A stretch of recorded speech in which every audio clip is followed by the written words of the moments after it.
Okay. Well में तो नमस्कार, सुपर, सत श्री अकाल। तो अपने सर्विस कॉस्टिंग निपटा चुके हैं और इस सेशन में मैं करवा रहा हूँ कॉस्ट अकाउंटिंग सिस्टम। झूठ बोलूँ तो मैं पहले स्क्रीन रिकॉर्डिंग से ट्राई किया था, मगर मुझे वो रिजल्ट नहीं दिखे, इसलिए वीडियो रिकॉर्ड करके करना पड़ा। वैसे इसमें भी मैंने अच्छे से ज़्यादा नहीं समझाया, पर इससे भी बुरा कुछ हो सकता है, वो मैंने किया है स्क्रीन रिकॉर्डिंग में। कोई बात नहीं। तो अपने स्क्रीन रिकॉर्डिंग में ज़्यादा अच्छे से हुआ नहीं, इसलिए वीडियो रिकॉर्ड करना पड़ा और इसमें मैंने पूरा फुल फ्लेज क्वेश्चन ही करवाया। और बता दूँ कि मैंने उसमें गलती किया है, पहले से बता रहा हूँ मैं। इसमें गलती क्या है और मैंने बोल भी दिया है, नहीं उधर बता भी दिया है यहाँ गलती क्या है।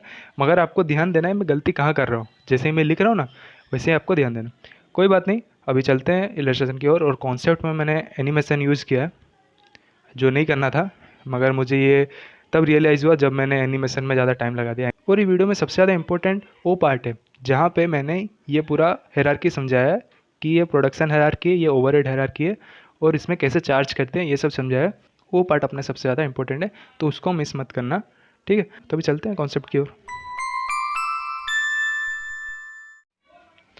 ओके, तो अपने चैप्टर के कॉन्सेप्ट से पहले ओवरव्यू समझ लेते हैं। तो ये चैप्टर में अपने पास दो पार्ट है, मेनली दो पार्ट है। फर्स्ट पार्ट है जो इंटीग्रेटेड और नॉन इंटीग्रेटेड वाला पार्ट है, और सेकंड पार्ट में रिकन्सिलेशन वाले बहुत सारे सवाल है, बहुत सारे कॉन्सेप्ट्स है। उसको अपने नेक्स्ट वीडियो में टेक ओवर करेंगे, क्योंकि ना ये पहले आ रहा है नॉन इंटीग्रेटेड और इंटीग्रेटेड वाला पार्ट, इसको पहले कंप्लीट करेंगे। तो इंटीग्रेटेड और नॉन इंटीग्रेटेड कॉस्टिंग सिस्टम में फ़र्क क्या है, पहले इसमें डिफरेंस क्या है वो जान लेते हैं। देखो, अपने पास दो ही डेटा रहता है। एक फाइनेंशियल डेटा जो कि बैलेंस शीट वगैरह में दिखता है ना, एसेट हुआ, क्रेडिटर हुआ, डेटर हुआ, अपने बहुत सारे लोन्स हुए, ये सब फाइनेंशियल डेटा है। और दूसरा है कॉस्ट कॉस्ट की डेटा मतलब जो अपने अभी पढ़ रहे हैं, जैसे कॉस्ट, ओवरहेड कॉस्ट हुआ, प्रोडक्शन हुआ, एडमिशन, ये सब कॉस्ट वगैरह वगैरह। तो दो टाइप के डेटा रहते हैं, कॉस्ट और फाइनेंशियल। तो इंटीग्रेटेड में क्या रहता है, ये दोनों को एक साथ बनाया जाता है, और जो नॉन इंटीग्रेटेड में इसको सेपरेट बनाया जाता है, यानी अलग अलग बनाया जाता है, कॉस्ट का अलग, फाइनेंशियल्स का अलग। इसीलिए अपने को इंटीग्रेटेड में रिकन्सिलेशन की ज़रूरत नहीं पड़ती, क्योंकि ना उसमें सब एक साथ बनाया हुआ है ना। इंटीग्रेटेड में फाइनेंशियल और कॉस्ट को एक साथ बनाया जाता है, इसीलिए बार बार रिकन्साइल एक दूसरे से करने की ज़रूरत नहीं पड़ती। रिकन्साइल मीन्स मैच करने की ज़रूरत नहीं पड़ती। मगर नॉन इंटीग्रेटेड में अपने को बार बार उसको मैच करने की ज़रूरत पड़ती है, रिकन्साइल करने की ज़रूरत पड़ती है। ओके, अभी अपने इलस्ट्रेशन के पॉइंट ऑफ व्यू में जाते हैं। थ्योरी का पॉइंट ऑफ व्यू तो अपना लगभग हो ही गया, उसमें बस इतना ही था कि नॉन इंटीग्रेटेड और इंटीग्रेटेड कॉस्टिंग सिस्टम क्या है और इनमें फ़र्क क्या है। ठीक है, तो अपने अभी चलते हैं इलस्ट्रेशन के पॉइंट ऑफ व्यू में। मतलब अपने कभी प्रोडक्ट मैन्युफैक्चरिंग कर रहे हो, उसमें बहुत सारे स्टेजेस रहते हैं, बहुत सारी हायरार्की रहती है जिसे हमें फॉलो करना पड़ता है। जैसे कि अपने पहले मटेरियल परचेस करते हैं, उसके बाद जाता है फैक्ट्री में, उसके बाद जाता है वो वेयर हाउस में, उसके बाद जाता है वो शॉप में बिकने के लिए, उसके बाद उसकी सेलिंग होती है। ये हायरार्की होती है। ठीक है, इसमें बहुत सारे प्रोडक्ट का मैन्युफैक्चरिंग का स्टेजेस भी रहता है। जैसे कि पहले मटेरियल, रॉ मटेरियल परचेस किए, उसके बाद उसको वर्किंग प्रोसेस में भेजे, उसके बाद वो कन्वर्ट हुआ फिनिश गुड में, उसके बाद हो गया सेल में, मतलब कॉस्ट ऑफ सेल्स के लिए, उसके बाद कॉस्टिंग पीएनएल, मतलब जो भी अपना प्रॉफिट एंड लॉस हुआ। इसमें बहुत सारे अकाउंट्स हैं जो ये हैं। ठीक है, अभी अपना ये तो हो गया प्रोडक्ट लाइन के लिए जो भी अकाउंट्स बने। अपना बहुत सारे ओवरहेड्स के भी अकाउंट है, जैसे कि production overhead, administration overhead, selling and distribution overhead, यानी जो जो रिलेटेड खर्चा पड़ा, ओवरहेड पड़ा, उसके अकाउंट में अपने को डालना है। तो अपने मेनली इतने ही अकाउंट है। ठीक है, मेनली अपने पास इतने ही अकाउंट है, और बहुत सारे अकाउंट थर्ड पार्टी के भी रहते हैं, जैसे कि वेजेस अकाउंट हो गया, बैंक अकाउंट हो गया, डेटर्स हो गया, पेबल हो गया, ऐसे बहुत सारे अकाउंट्स आएंगे आगे। एक काम करते हैं, वेजेस भी अपना एक इम्पोर्टेंट अकाउंट है, इसको भी अपने इंपॉर्टेंट कैटेगरी में डाल देते हैं। तो अपने पास जितने भी अकाउंट्स है उसको कौन से हायरार्की में कब चार्ज करना है वो देख लेते हैं। तो कहानी शुरू होती है अपने मटेरियल अकाउंट से। मटेरियल अकाउंट में अपने को इस चैप्टर में उसका दूसरा नाम है स्टोर लेजर कंट्रोल अकाउंट करके, यानी ये दोनों सेम सेम है। तो मटेरियल अकाउंट को कब अपने डब्ल्यू में चार्ज करेंगे और कब अपने प्रोडक्शन ओवरहेड में चार्ज करेंगे। चार्ज करने का मतलब प्रोसीड करना है, यानी रॉ मटेरियल को कब डब्ल्यू में प्रोसीड करेंगे और कब प्रोडक्शन ओवरहेड वाले अकाउंट में प्रोसीड करेंगे, वो देखना है अपने को। तो सीधी सी बात है, अपना जब डायरेक्ट नेचर होगा तो अपने डब्ल्यू में प्रोसीड करेंगे, जब इनडायरेक्ट नेचर होगा रॉ मटेरियल का तब प्रोडक्शन ओवरहेड में। डायरेक्ट और इनडायरेक्ट मतलब, यानी अगर जॉब के रिलेटेड होगा, मटेरियल के रिलेटेड होगा, प्रोडक्ट के रिलेटेड होगा, तो वो डायरेक्ट नेचर का हो गया। और जब अपने मेंटेनेंस हो गया वगैरह वगैरह हो गया, वो प्रोडक्शन इनडायरेक्ट नेचर का हो गया, वो अपने प्रोडक्शन ओवरहेड में चला जाएगा। और वही कंडीशन वेजेस अकाउंट में भी लग जाता है। वेजेस अकाउंट जब डायरेक्ट नेचर का होगा तब डब्ल्यू में भेज देंगे, जब इनडायरेक्ट नेचर का होगा तब प्रोडक्शन ओवरहेड में भेज देंगे। तो इतना समझ में आ गया, डायरेक्ट होगा तो WIP, इनडायरेक्ट होगा तो प्रोडक्शन ओवरहेड। ठीक है। तो अभी WIP से अपना जो फैक्ट्री में मैन्युफैक्चरिंग हो रहा है, मैन्युफैक्चरिंग होने के बाद वो फिनिश गुड यानी वेयर हाउस में जाएगा। ठीक है, फिनिश गुड प्रोड्यूस होंगे वो वेयर हाउस में जाएंगे। अब फिनिश गुड पैकेज होके वेयर हाउस में वो कॉस्ट ऑफ सेल्स में जाएंगे यानी शॉप में जाएंगे। उसके बाद वो जो बिकना हो, सेल हो, परचेस हो, प्रॉफिट और लॉस हो, उसको आगे देखेंगे। तो मटेरियल का हायरार्की अपने को समझ में आ गया। वैसे ही अपने को ओवरहेड का भी हायरार्की अभी समझ लेते हैं। जैसे कि प्रोडक्शन ओवरहेड में बहुत सारे चार्जेस आ गए। अभी अकाउंट क्लोज करते वक्त अपने को इसमें चार्ज करना पड़ेगा, यानी प्रोडक्शन ओवरहेड जो है उसको WIP में चार्ज कर लेंगे, इसको एब्जॉर्ब कर लेंगे। ठीक है। वैसे ही प्रोडक्शन ओवरहेड फिनिश गुड में नहीं जा सकता, WIP में वो चार्ज होगा। वैसे ही एडमिनिस्ट्रेशन ओवरहेड फिनिश गुड और कॉस्ट ऑफ सेल दोनों में चार्ज होंगे। और उसके बाद सेलिंग एंड डिस्ट्रीब्यूशन बस कॉस्ट ऑफ सेल में ही चार्ज होंगे। ठीक है। बस ये छोटा सा हायरार्की था अपना। तो ये जितने भी अकाउंट्स के हायरार्की थे वो इंटीग्रेटेड कॉस्टिंग सिस्टम के लिए था। अभी नॉन इंटीग्रेटेड कॉस्टिंग सिस्टम के लिए अपने को बस छोटा सा चेंजेस करना है। उसमें क्या है, अपना जो बाहर के जितने भी अकाउंट्स थे मगर फाइनेंशियल्स अकाउंट, मतलब जैसे बैंक हुआ, डेटर हुआ, इन सब के बदले और एक लेज़र खड़ा हो जाएगा, कॉस्ट लेज़र कंट्रोल अकाउंट करके। ठीक है। यानी जो भी अपने ट्रांजेक्शन कर रहे थे उसके साथ, यानी जैसे bank account debit to production overhead, WIP या फिर मटेरियल हो गया, बैंक अकाउंट के नाम की जगह कॉस्ट लेजर कंट्रोल अकाउंट आ जाएगा। बस इतना ही करना है, यानी bank account, debtor account, payable account, इन सबको रिप्लेस कर देना है कॉस्ट लेजर कंट्रोल अकाउंट से। बस यही नॉन इंटीग्रेटेड में चेंजेस था और सब इंटीग्रेटेड जैसा ही है। बस इतना ही था कॉन्सेप्ट। अभी चलते हैं इलस्ट्रेशन की तरफ।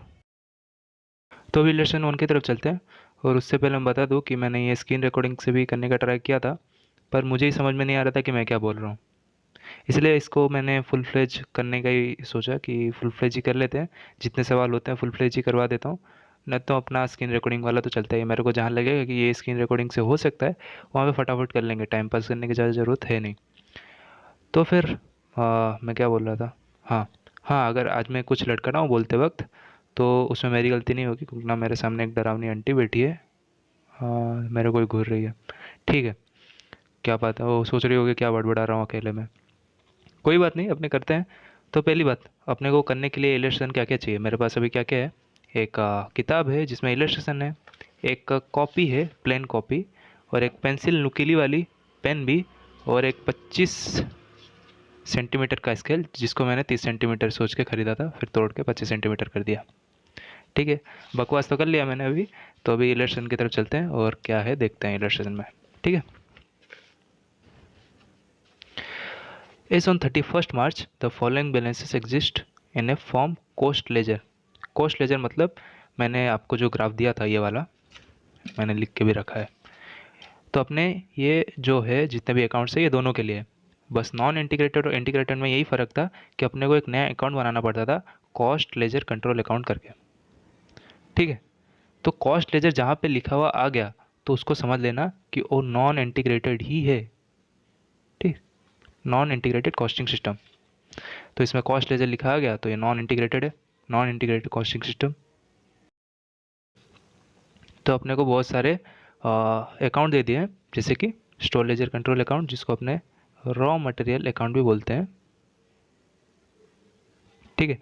WIP account, finish stock laser control account, finish good भी लिख सकते थे। मैन्युफैक्चरिंग ओवरहेड यानी प्रोडक्शन ओवरहेड वाला है ये, production overhead account, cost ledger control account. ठीक है। इन सब का ओपनिंग बैलेंस अपने को दे दिया है और इसमें बहुत सारे ट्रांजेक्शन भी दिया है अपने को। ठीक है। ये ट्रांजेक्शन को अपने को ये अकाउंट में चढ़ाना है, ये अकाउंट में ट्रीट करना है, इफेक्ट देना है, कुछ भी।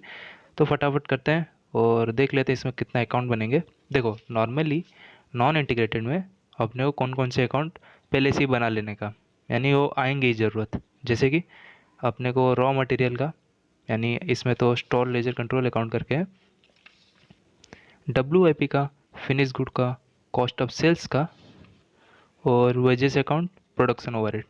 ये 6 चीज़ और एक कॉस्ट लेजर अकाउंट तो कंपलसरी है ही। नॉन इंटीग्रेटेड में ये 7 अकाउंट अपने को बनाना पड़ेगा ही। उसके आगे जो जो क्वेश्चन में अपने को दिखता जाए वो अपने करते जाएंगे। ठीक है। तो मैं अभी जितने भी अकाउंट्स है और अकाउंट्स के लिए बॉक्सेस बना देता हूँ।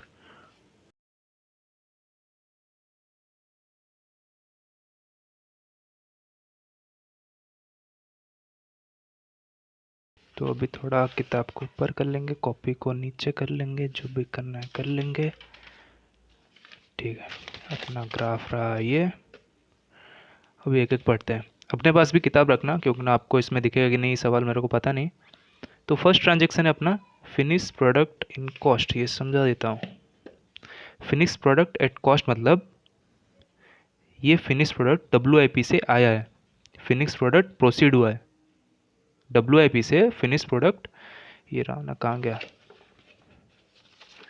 अपने WIP से, अभी फिनिश गुड में प्रोसीड हुआ है। ठीक है, तो इसमें क्या होगा, क्या होगा इसमें बताओ। तो फिनिश गुड अकाउंट डेबिट कर लेंगे और WIP अकाउंट क्रेडिट कर लेंगे, क्योंकि ना फिनिश गुड में जा रहा है ना।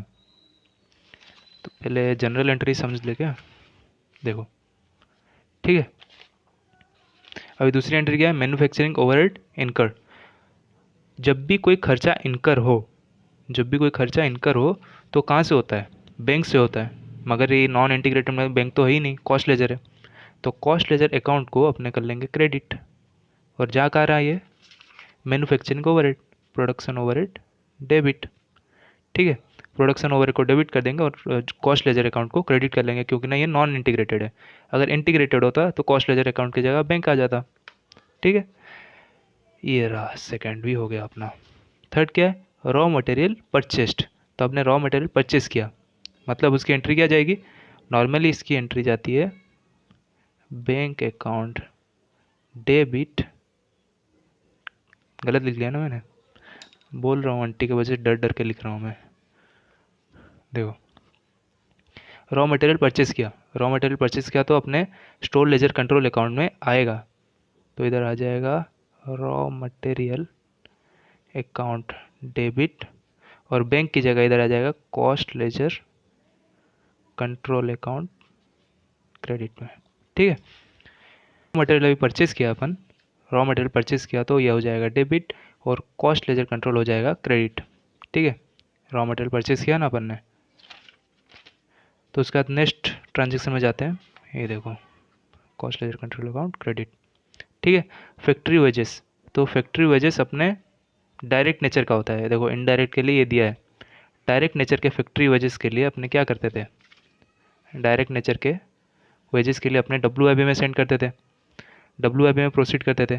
तो WIP अकाउंट हो जाएगा डेबिट और अपना वेजेस अकाउंट हो जाएगा क्रेडिट। ठीक है, तो देखो इधर WIP अकाउंट डेबिट और ये क्रेडिट। ओके, इन लोगों ने हाफ हाफ क्या लिखा है पता ही नहीं है, तो इधर लिखना चाहिए था इन्हें factory wages incurred and paid, तब ये एंट्री दोनों आती। कोई बात नहीं, ICI की गलती मैं माफ़ करता हूँ। ठीक है, अभी इनडायरेक्ट लेबर के लिए क्या है, इनडायरेक्ट लेबर के लिए अपने भेजते थे इसको प्रोडक्शन ओवरहेड में। तो प्रोडक्शन ओवरहेड अकाउंट डेबिट हो जाएगा और वेजेस अकाउंट क्रेडिट। तो फैक्ट्री वेजेस इनकर के लिए क्या होगा, हम लोगों ने फैक्ट्री वेजेस में क्या क्या देखा कि पेड कैसे हुआ, पेड कैसे हुआ, ये अपने WIP में सेंड कर दिए इसको, और इनडायरेक्ट को प्रोडक्शन ओवरहेड में सेंड कर दिए। प्रोडक्शन ओवरहेड मतलब मैन्युफैक्चरिंग ओवरहेड। अभी जो खर्चा इनकर हुआ, वेजेस जब भी इनकर होता है, जैसे कि मैन्युफैक्चरिंग ओवरहेड इनकर हुआ, तो अपना जो भी खर्चा इनकर हो रहा है उसके लिए अपने लिए ये वाला अकाउंट है। ठीक है, ये वाला अकाउंट मतलब ये वाला ट्रीटमेंट है अपना, वेजेस कंट्रोल अकाउंट डेबिट हो जाएगा, कहाँ से, कॉस्ट लेजर कंट्रोल अकाउंट से। उसके बाद क्या है अपने पास, cost of sales. Cost of sales में क्या आएगा, कॉस्ट ऑफ सेल्स का मतलब ये है, जैसे ये फिनिश गुड सिर्फ नाम लिख लिया था, तो उसका मतलब क्या था, WIP से अपने फिनिश गुड में सेंड किए, इधर बस कॉस्ट ऑफ सेल्स ही लिखा है। उसका मतलब क्या है कि हम लोगों ने फिनिश गुड से कॉस्ट ऑफ सेल में माल ट्रांसफ़र किया है, प्रोडक्ट ट्रांसफ़र किया है।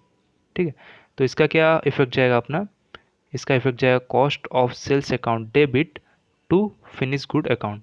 ठीक है, वैसे ही मटेरियल इशूड टू प्रोडक्शन, यानी ये रॉ मटेरियल जो हम लोगों ने खरीदा था इसको प्रोड्यूस यानी क्या बोलते हैं प्रोडक्शन के लिए इशू किया, तो WIP अकाउंट डेबिट हो जाएगा और रॉ मटेरियल यानी स्टोर लेजर अकाउंट क्रेडिट। कहाँ गया अपना ये वाला। ठीक है, ये वाला भी कॉस्ट ऑफ सेल वाला भी हो गया अपना। उसके बाद क्या है, सेल रिटर्न एट कॉस्ट, यानी जो सेल हुआ अपना और रिटर्न आया कॉस्ट में। अभी इसको इग्नोर करो, कॉस्टिंग PNL को इग्नोर करो और बाद में देखेंगे वो सब क्या है। तो अपना जो सेल है वो रिटर्न एट कॉस्ट हुआ, जो सेल आया उसको वापस फिनिश गुड में डाल देना है। तो cost of sale account debit की जगह इधर अपना फिनिश गुड डेबिट हो जाएगा ना, फिनिश गुड में आ रहा है ना, finish good account debit to cost of sale. कहाँ है अपना फिनिश, ये वाला। उसके बाद material return to supplier, material return किया सप्लायर को, यानी ये रॉ मटेरियल रिटर्न किया सप्लायर को, तो अपना cost of ledger account debit हो जाएगा और रॉ मटेरियल यानी store ledger control account credit. कहाँ गया देखो, इधर किधर ही होगा, ये वाला है क्या, हाँ ये वाला है 2900। उसके बाद manufacturing overhead charge to production, यानी ये जो खर्चा है प्रोडक्शन ओवरहेड मैन्युफैक्चरिंग ओवरहेड, इसको चार्ज करना है। तो अपने फिनिश गुड में इसको तो चार्ज तो नहीं कर सकते, इधर अगर प्रोडक्शन दिया है नहीं दिया है अपने को कुछ नहीं, अगर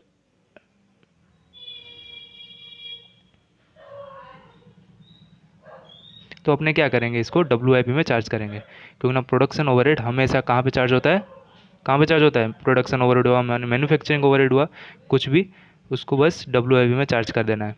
तो डब्ल्यू अकाउंट डेबिट हो जाएगा टू प्रोडक्शन ओवरहेड या मैन्युफैक्चरिंग ओवरहेड। तो ये भी हो गया अपना।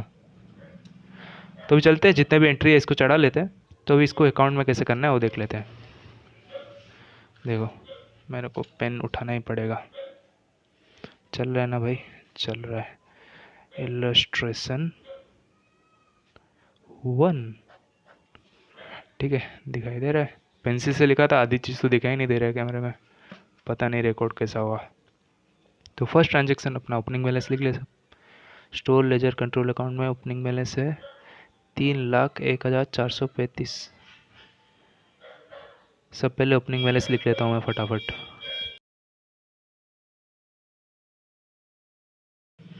तो ठीक है, मैंने सब इफेक्ट दे दिया ओपनिंग बैलेंस का।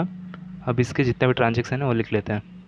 तो फिनिक्स प्रोडक्ट एट कॉस्ट, तो उसका क्या था, finish good account debit to W account. तो फिनिश गुड अकाउंट कहाँ गया अपना, ये इसको सब मार्किंग दे देते हैं तो अपना काम ख़त्म हो। 5 6 7, तो फिनिश गुड अकाउंट ये रहा, दिखाई दे रहा है कैमरा में, कॉपी आएगा या फिर किताब आएगा कोई नहीं। तो फिनिश गुड अकाउंट अपना ये रहा। तो इसमें कितना डालना है, 210,635। तो अपना ये फिनिश गुड अकाउंट डेबिट 210,835, ये कहाँ से आया, टू डब्ल्यू अकाउंट, ठीक है। उसके बाद डब्ल्यू अकाउंट में क्रेडिट कर लें, डब्ल्यू अकाउंट इधर ही है, तो इधर आ जाएगा 210,835 बाय फिनिश गुड अकाउंट। उसके बाद मैन्युफैक्चरिंग ओवरहेड इनकर हुआ, तो कॉस्ट लेजर कंट्रोल अकाउंट ये रहा, इसमें कर लेंगे क्रेडिट या फिर डेबिट जो भी हो। प्रोडक्शन ओवरहेड ये रहा, तो इसमें खर्चा इनकर हुआ ना, आया खर्चा, तो इसमें debit side 91,510 to cost ledger control account, ठीक है। उसके बाद अपना ये वाला इफेक्ट क्या, कॉस्ट लेजर कंट्रोल अकाउंट में क्रेडिट कर देंगे इसे। तो by production overhead, production overhead में लिख रहा हूँ, आप मैन्युफैक्चरिंग ओवरहेड भी लिख सकते हो, 91,510। उसका थर्ड क्या था, raw material purchase, raw material हम लोगों ने परचेस किया, तो रॉ मटेरियल परचेस हुआ अपना, तो इधर क्या आएगा, by store ledger control account, तो कितना आएगा इधर 123, ठीक है।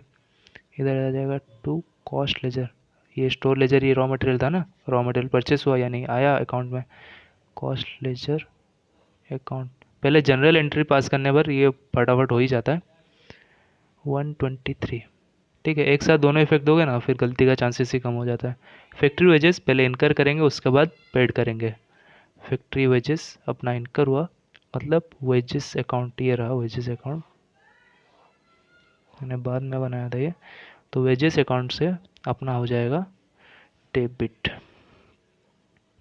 टू, कितना आएगा इधर बताओ, कितना आएगा, कितना अमाउंट है फैक्ट्री वेजेस में 5530 to wages account, to wages account पहले अपने खर्चा इनकर किए, तो कॉस्ट लेजर कंट्रोल अकाउंट से ये खर्चा आया।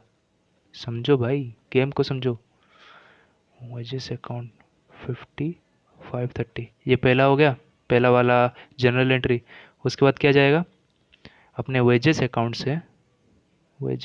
से अपना जाएगा WIP अकाउंट को, by WIP account 50 530। WIP account को अपने कर देंगे डेबिट टू वेजेस अकाउंट 50 530। ठीक है। उसके बाद क्या आएगा अपने पास, इनडायरेक्ट लेबर जाएगा अपना मैन्युफैक्चरिंग ओवरहेड को इनडायरेक्ट लेबर करके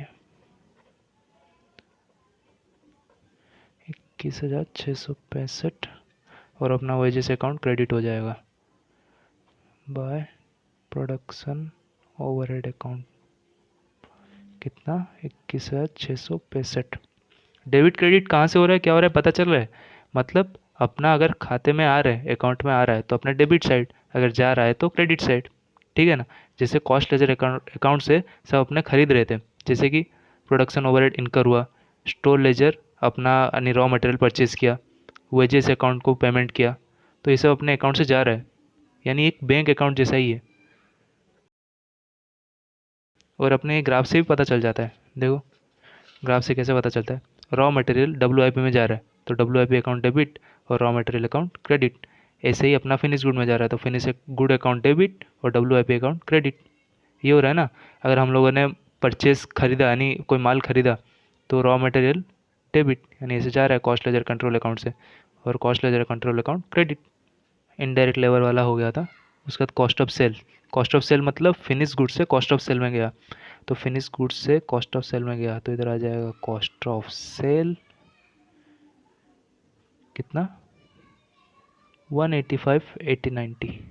क्या नंबर है, 185 80 90। कॉस्ट ऑफ सेल कहाँ है, ये रहा, to finish good control account 185 80 90 890। Okay. Material issued to production, material issue किया प्रोडक्शन के लिए, यानी रॉ मटेरियल में इधर आ जाएगा WIP अकाउंट कितना 127,315। और ऐसे ही अपना WIP में आ जाएगा to store ledger control account कितना 127,315। उसके बाद मटेरियल ये हो गया सेल्स रिटर्न एट कॉस्ट, यानी कॉस्ट ऑफ सेल से और अपना फिनिश गुड में वापस आया, तो इधर क्या आ जाएगा by finish good account bracket में लिख देंगे रिटर्न कितना है अपना 5380 और इधर आ जाएगा to cost of sales 5380। Writing बहुत बेकार है तो ठीक है। उसके बाद क्या है अपना मटेरियल रिटर्न टू सप्लायर हो गया, सेल रिटर्न टू कॉस्ट हो गया, नहीं मटेरियल रिटर्न टू सप्लायर, यानी जो मटेरियल है अपने सप्लायर को रिटर्न कर रहे हैं। इधर सप्लायर कौन है, कॉस्ट लेजर कंट्रोल अकाउंट, तो इधर आ जाएगा टू WIP अकाउंट, नहीं to store ledger control account, क्योंकि ना रॉ मटेरियल अपना स्टोर लेजर ही तो है। स्टोर लेजर कंट्रोल अकाउंट 2900 और इधर आ जाएगा by cost ledger control account 2900, ये रिटर्न गया। ठीक है। उसके बाद manufacturing overhead charge to production, manufacturing overhead यानी अपना जो भी ये ओवरहेड है इसको अपन चार्ज करेंगे किसमें चार्ज करते हैं, इसको किसमें चार्ज करते हैं WIP में ना। याद रखो, पता है ना, फिर मैं हंसता हूँ बहुत आप पे। Manufacturing overhead charge to production, तो इधर आ जाएगा बाय मैन्युफैक्चरिंग ओवरहेड 77200 तो WIP में आ जाएगा इधर to production overhead control account 77200। तो ठीक है, अभी फ़िलहाल के लिए मेरे पास कैलसी है नहीं, तो मैच कर लेते हैं जितने भी अपने अकाउंट में ट्रांजेक्शन किए, देखते हैं, फिर क्लोजिंग बैलेंस भी अपने इसमें से ही डाल देंगे। First cost ledger control account check कर लें, 2900 अपना भी है, 2900 पेंसिल से करते हैं। उसके बाद 60, ये तो ओपनिंग था, ओपनिंग 91,510, 91,510, 1,23 अपना स्टोर लेजर 1,23, ये कहाँ से आया, वेजेस कंट्रोल अकाउंट। भाई तुम लोग ध्यान दिया करो यार, इनडायरेक्ट भी तो गया था, इनडायरेक्ट नहीं गया था क्या? इनडायरेक्ट का तुम लोग करते क्या हो मुझे पता नहीं चलता। देखो इधर क्या हुआ है अपना जो इनडायरेक्ट भी तो इनकर होगा ना, ये भी तो इनकर होगा, तो इधर आ जाएगा बाय इनडायरेक्ट अकाउंट 21,665, ठीक है। तो इधर हो गया 72,195, ये दोनों को मिला के, तो ये भी हो गया। फिर अपना आता है स्टोर लेजर कंट्रोल अकाउंट, आ जाएगा। देखो मैं ये समझा देता हूँ इनडायरेक्ट वाला वापस, कि इन लोगों ने किया क्या है। ये अगर इफेक्ट नहीं भी देंगे तो नहीं चलेगा, ठीक है। ये समझा दूंगा इनडायरेक्ट लेबर वाला, इसको बाद में रखते हैं। फिर ये हो गया, ये हो गया, हो ही गया भाई सब। Cost of sales, cost of sales कहाँ पे है, सब सही। बैलेंस आ जाएगा 61,510, 61,510 बैलेंस CD, ठीक है, ये दोनों भी ठीक है। उसके बाद अपना आ जाएगा फिनिश स्टॉक, फिनिश स्टॉक में कितना है अपना 251, इधर आ जा भाई, 251,945, ये हो गया, ये हो गया, ये भी हो गया। बैलेंस CD कितना आया, बैलेंस क्रेडिट डाउन आया 280, 270। उसके बाद वेजेस अकाउंट तो हो गया अपना। उसके बाद आएगा स्टोर लेजर कंट्रोल अकाउंट, वो भी हो गया। WIP अकाउंट 1,22,365, 50, 1,27,315, ये हो गया, ये हो गया। CD कितना आएगा 1,66,575, ये आएगा बैलेंस कैरिड डाउन। उसके बाद मैन्युफैक्चरिंग ओवरहेड में क्या आएगा 51,510, 21,600, सही है भाई, सब सही है। CD आ जाएगा इधर 25,450, बैलेंस कैरिड डाउन। देखो अपना एक ही जगह गलती हुई, कहाँ पे, इनडायरेक्ट लेबर में। वो किस लिए हुई, इधर इन्होंने इनकर और पेड नहीं लिखा था। मेरी गलती थी मगर मैं मानूंगा नहीं, ठीक है भाई, मेरी गलती भी थी। देखो फैक्ट्री वेजेस का अपना इफेक्ट सही गया था 50-50 हज़ार का। अब इनडायरेक्ट लेबर का क्या आएगा इफेक्ट, पहले इनडायरेक्ट लेबर अपन इनकर करेंगे, इनकर करेंगे मतलब कॉस्ट लेजर कंट्रोल अकाउंट से इनडायरेक्ट लेबर में पैसे आएंगे, तो इनडायरेक्ट लेबर डेबिट हो जाएगा कहाँ पे, वेजेस अकाउंट में, इधर डेबिट हो गया। और अपने ये कॉस्ट लेजर कंट्रोल अकाउंट में ये वाला अपने आ जाएगा। तो ये होगा इनकर का। अभी पेड हुआ, पेड हुआ ना, पहले इनकर होगा उसके बाद पेड होगा। इनकर तो हो गया, अभी पेड में क्या करेंगे, वेजेस अकाउंट में ये वाली एंट्री जो मैंने लगाई थी, ये चला जाएगा किस में, किस में जाएगा, ये प्रोडक्शन ओवरहेड, ये वाला कहाँ गया, इनडायरेक्ट वाला, ठीक है। तो बस अपने ये इनकर्ड वाला वर्ड मिसिंग की वजह से अपना ये दो एंट्री छूट गई। तो अभी रिलेशन 2 की तरफ चलते हैं, और रिलेशन 2 में क्या है वो देखते हैं। और उससे पहले ये वाला अपना छूट गया था रिलेशन 1 में, ये बस लास्ट के क्लोजिंग बैलेंस ही है, ट्रायल बैलेंस मतलब क्लोजिंग बैलेंस ही है, ठीक है। तो Acme manufacturing company limited opens the costing records with the balances as on 1 July as follows. तो 1 जुलाई का अपने पास अकाउंट है, जो भी ओपनिंग बैलेंस है उस पर अपने को ये जितने भी ट्रांजेक्शन है वो सब डालना है, ठीक है। तो एक एक करके सबका देख लेते हैं। पहले जनरल एंट्री, इसमें तो जनरल एंट्री करने के लिए बोला नहीं है, नॉन इंटीग्रेटेड सिस्टम से ही करना है अपने को। जनरल एंट्री के लिए नहीं बोला, अपने को सीधा अकाउंट बना के उसमें ट्रांसफ़र करना है। जो भी ये अपना ग्राफ समझ जाए तो अपना कॉस्टिंग सिस्टम का नॉन इंटीग्रेटेड और इंटीग्रेटेड वाला सिस्टम ही अपना निपट जाएगा, ठीक है। वेजेस डायरेक्ट नेचर के पहले इनकर होंगे, पिछले वाले सवाल के जैसा पहले इनकर कर लेंगे अपन, लिखा हो या ना लिखा हो, और फुटनोट में दे देंगे इनकर्ड एंड पेड, ठीक है। इनकर फिर पेड करेंगे। ऐसे अपने जो है, मैं सोच रहा हूँ कि ये सब जितने भी अपने अकाउंट के हिसाब से समझेंगे, नहीं तो प्रवचन नहीं लगेगा, ठीक है। मैंने बना दिया है जितने भी अकाउंट है,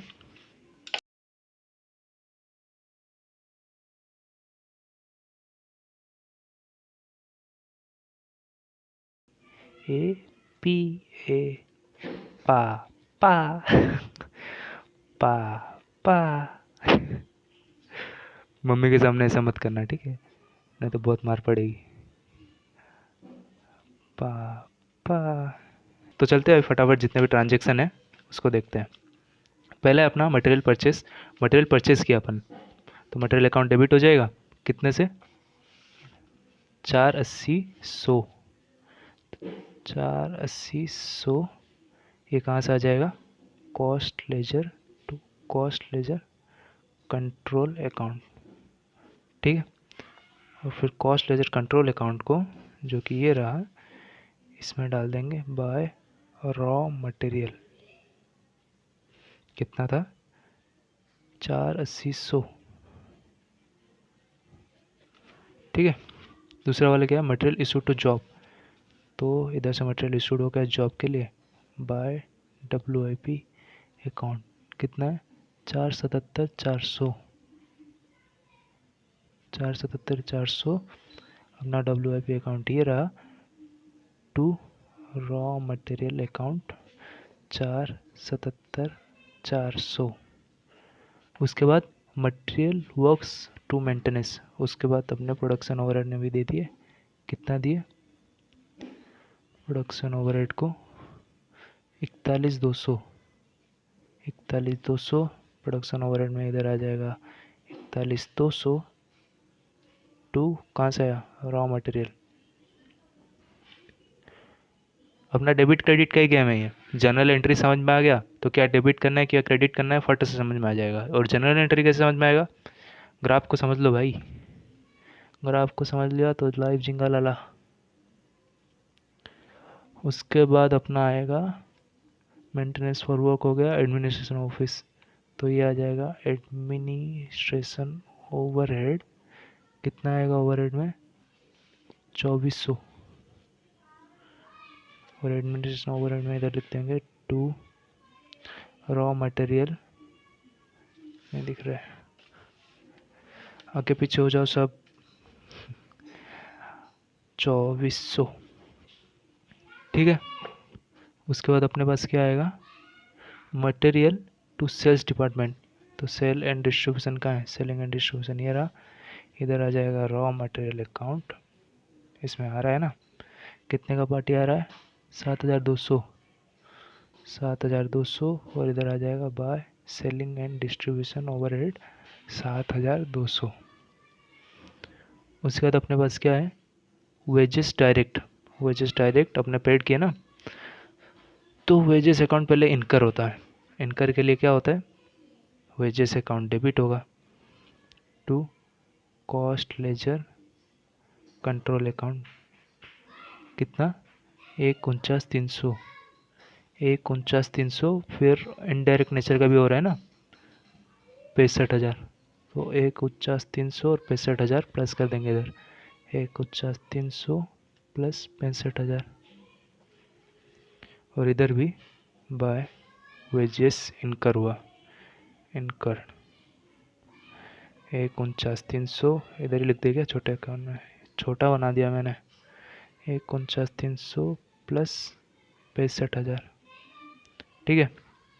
उसके बाद क्या है, वेजेस डायरेक्ट और इनडायरेक्ट इनकर हो गया, अभी पेमेंट की बारी है। तो अभी वेजेस अकाउंट डायरेक्ट पेड होता है, तो अपना WIP अकाउंट में डेबिट कर लेंगे। WIP अकाउंट कहाँ गया, डायरेक्ट नेचर का जो वेजेस है, डायरेक्ट नेचर का लिख देंगे इधर से। कितना है डायरेक्ट नेचर का, 1,49,300। और इनडायरेक्ट नेचर का प्रोडक्शन ओवरहेड में, तो इधर आ जाएगा टू वेजेस अकाउंट, कितना आएगा बताओ, 65,000 इनडायरेक्ट नेचर वाला। और इधर दोनों की एंट्री चढ़ जाएगी बाय प्रोडक्शन ओवरहेड और बाय WIP अकाउंट, 1,49,300 और 65,000, ठीक है। उसके बाद transportation to indirect expense, transportation किया इनडायरेक्ट एक्सपेंस के लिए, तो अपना प्रोडक्शन ओवरहेड में ये आ जाएगा, क्योंकि ना इनडायरेक्ट एक्सपेंस के लिए गया है ना, टू ट्रांसपोर्टेशन कितना, 8,400 और ये कॉस्ट लेजर कंट्रोल अकाउंट में डेबिट कर देंगे, क्योंकि ना बैंक अकाउंट जैसा ये है ना, इसको बैंक अकाउंट ही मानो। बाय, तो अच्छे से अपना काम हो जाएगा। प्रोडक्शन ओवरहेड, ट्रांसपोर्टेशन अगर लिखने की जगह हो तो ट्रांसपोर्टेशन लिख देने का 84। तो प्रोडक्शन ओवरहेड इनकर हुआ अपना to cost ledger control account कितना है 242,250, और इधर टू प्रोडक्शन ओवरहेड इनकर 242,250। उसके बाद एब्जॉर्ब प्रोडक्शन ओवरहेड एब्जॉर्ब हुआ कहाँ पे होता है अपना ये वाला, बार बार मैं ग्राफ दिखा देता हूँ। अपना ये प्रोडक्शन ओवरहेड ये कहाँ पे एब्जॉर्ब होता है, WIP में होता है, सिर्फ फिनिश गुड में नहीं होता। तो अपना WIP अकाउंट कहाँ गया, तो इसमें डेबिट हो जाएगा प्रोडक्शन ओवरहेड एब्जॉर्ब 3,59,100 ठीक है। अभी एडमिनिस्ट्रेशन ओवरहेड इनकर्ड हुआ, तो इधर लिख लें एडमिनिस्ट्रेशन ओवरहेड इनकर्ड हुआ कितना, एडमिनिस्ट्रेशन ओवरहेड इनकर्ड हुआ 74,000। फिर एडमिनिस्ट्रेशन ओवरहेड में जाके डेबिट कर देंगे, ये रहा to cost ledger control account कितना हुआ कॉस्ट लेजर कंट्रोल अकाउंट में 52,900 ठीक है। ये अपना इनकर हो गया। उसके बाद अपने इसमें पेमेंट करेंगे बाय फिनिश गुड अकाउंट। अपना ये रहा ना एडमिनिस्ट्रेशन ओवरहेड कहाँ पे जाता है, फिनिश गुड में जाता है ना, फिनिश गुड या फिर कॉस्ट ऑफ सेल्स जो अपने को दिया दोनों में जा सकता है एडमिनिस्ट्रेशन ओवरहेड। तो बाय फिनिश गुड अकाउंट, तो जो 74,000 है अपना इसमें ट्रांसफ़र कर देंगे फिनिश गुड में। पहले इनकर हुआ 74,000 एडमिनिस्ट्रेशन ओवरहेड में, इधर 74,000 आ जाएगा ठीक है। उसके बाद इसको ट्रांसफ़र करेंगे, प्रोसीड करेंगे आगे प्रोडक्शन में। इधर प्रोडक्शन लिखा है मतलब प्रोडक्शन ओवरहेड नहीं है, प्रोडक्शन मतलब ये पूरा अपने हायरार्की वो प्रोडक्शन बोलते हैं। ये हायरार्की में ट्रांसफ़र करना है ये एडमिनिस्ट्रेशन ओवरहेड को, तो ये कहाँ पे जाएगा फिनिश गुड में। अगर इसमें आगे देखो सेल्स डिपार्टमेंट में लिखा है ना, तो ये सेल्स डिपार्टमेंट में ट्रांसफ़र हो जाएगा। एडमिनिस्ट्रेशन ओवरहेड दोनों को ट्रांसफ़र करता है। तो 74,000 फिनिश गुड, नहीं गलत किया, 74,000 इनकर हुआ, फिनिश गुड में बस हो जाएगा अपना 52,900 और कॉस्ट ऑफ सेल्स में जाएगा अपना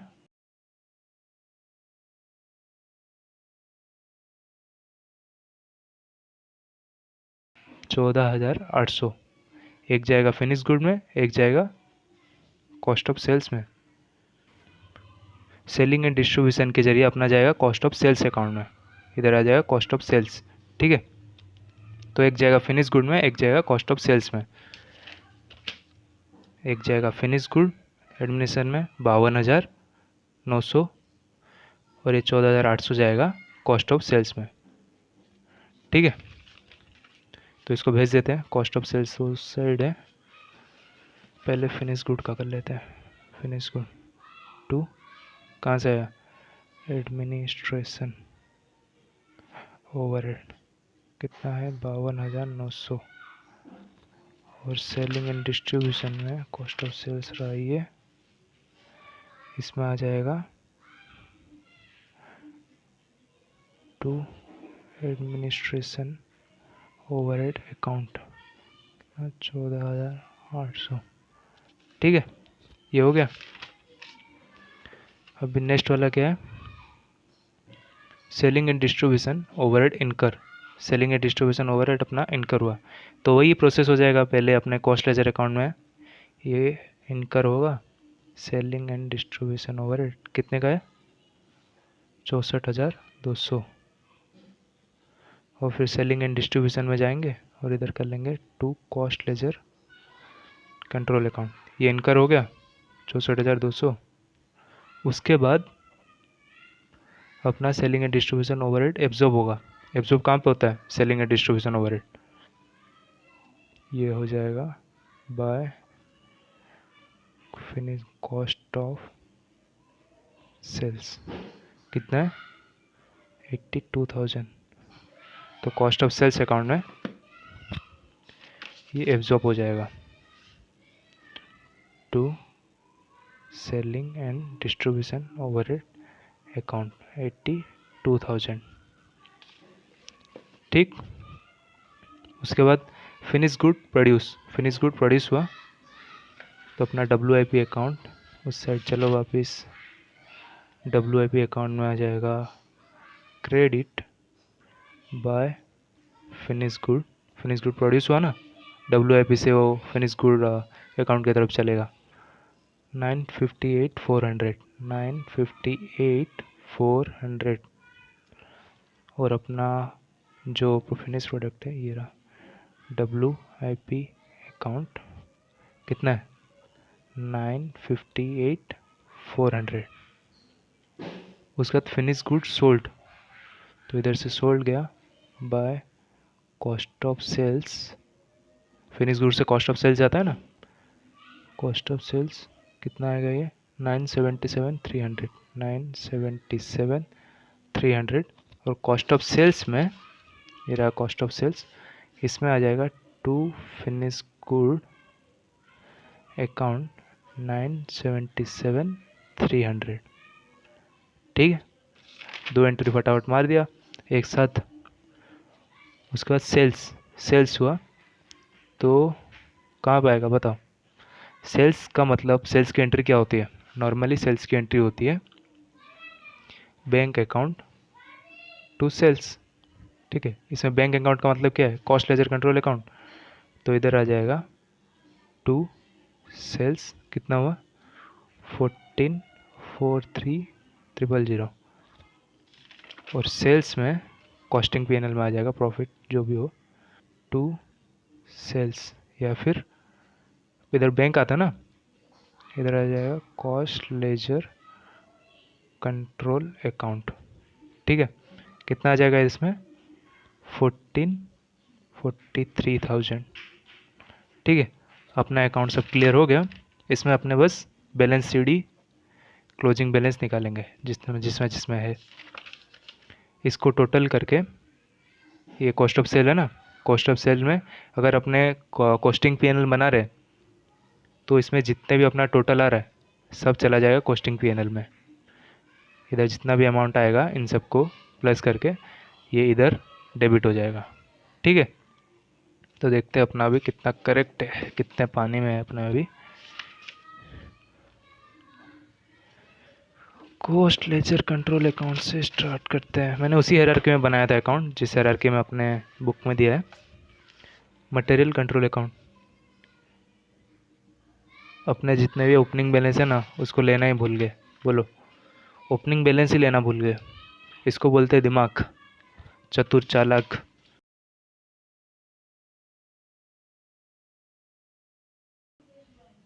अच्छा, हम लोगों ने ट्रांसफ़र एब्जॉर्ब भी नहीं किया ना। एब्जॉर्ब नहीं किया भाई, कितना एब्जॉर्ब करना था? एब्जॉर्ब की एंट्री तो इधर तो डाल दी, इधर क्यों नहीं डाली? सब आपकी गलती है। प्रोडक्शन ओवरहेड WIP अकाउंट कितना जाएगा? 359,100। ऐसे फुल इलस्ट्रेशन सॉल्व करते हैं ना, ऐसे बहुत सारी गलतियाँ पता चलती है जो अपने से बार बार होती है। देखो ये अपनी गलती हुई ना, एक बार दो बार, तीसरी बार ये होगी नहीं, तो इसलिए लिख के जितना भी प्रैक्टिस हो सके उतना करो। मेरी भी गलतियाँ निकल रही है।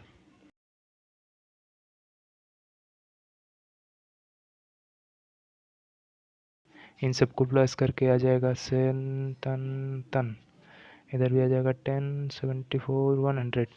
कहाँ से आएगा ये? कॉस्ट ऑफ सेल्स से। और ये कहाँ से आएगा? कॉस्टिंग PNL से। आज अगर मेरे पास कैलसी रहता ना बहुत मज़ा आता। कोई नहीं, कर लेते हैं। कैलसी दूसरी जगह रह गई यार। ठीक है, अभी क्या करना है अपने को? ये अमाउंट मिल गया, ये अमाउंट मिल गया। इन दोनों का जो डिफरेंस है ना वो भी अपना कॉस्ट लेजर कंट्रोल अकाउंट में जाएगा। ठीक है, अभी इसमें देखो इन दोनों का डिफरेंस क्या आ रहा है, इन दोनों का डिफरेंस आ रहा है 368,900 इन डेबिट साइड, जो कि जाएगा कॉस्ट लेजर कंट्रोल अकाउंट में। कॉस्टिंग P&L का अपना जो भी क्लोजिंग बैलेंस आएगा वो सब कॉस्ट लेजर कंट्रोल अकाउंट में ट्रांसफ़र हो जाएगा, क्योंकि ना अपना प्रॉफिट हो या लॉस ये सब अपने बैंक अकाउंट में ही चला जाता है ना, और बैंक अकाउंट इधर क्या है, कॉस्ट लेजर कंट्रोल अकाउंट। तो अपने ये सवाल में कहाँ गलती हुई बताओ, ये एक एंट्री इधर छूटी, ठीक है, और ओपनिंग बैलेंस तो भाई पूरा मैंने डालना ही भूल गया। कोई बात नहीं, अपने को सब ट्रीटमेंट पता चल गया। और इसमें इम्पोर्टेंट ट्रीटमेंट कहाँ पे है, ये ट्रायल बैलेंस तो सब क्लोजिंग बैलेंस ही है, जितने भी है सबका डेबिट क्रेडिट क्लोजिंग बैलेंस।